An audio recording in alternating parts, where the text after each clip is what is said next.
So it's all began on 11th of June. That's when I met him. It felt random at first.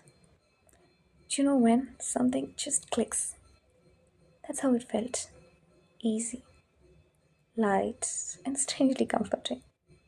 We started talking, and everything started to feel a little better, like something new was unfolding.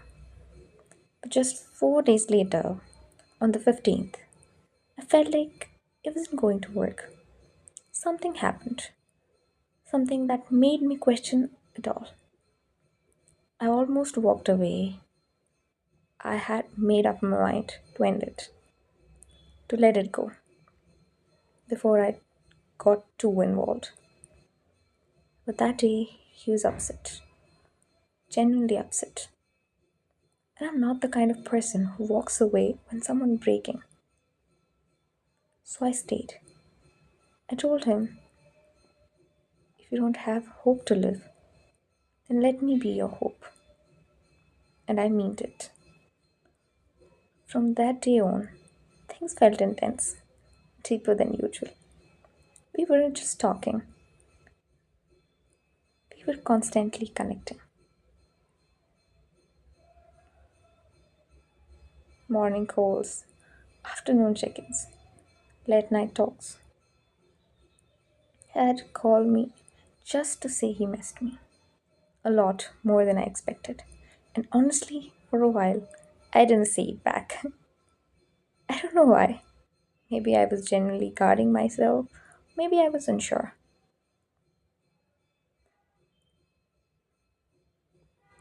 But something shifted around on 23rd.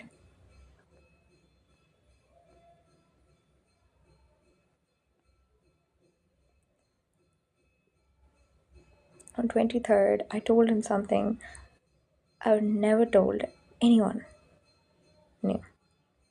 I told him that I'm still friend with my ex. And he's not just a friend, he's one of close friend. And I was scared. Scared he would judge me. Scared he would leave me. Most boys do.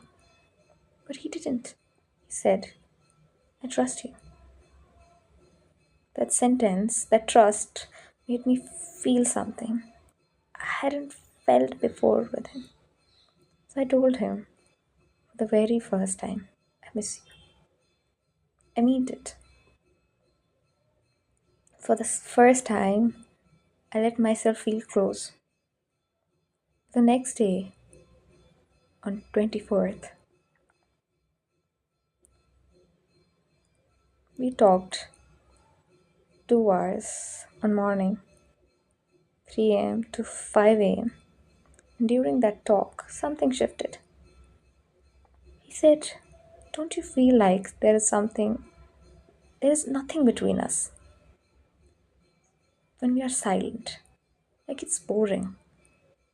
And I was confused. For me, that silence felt peaceful, like he's close to me,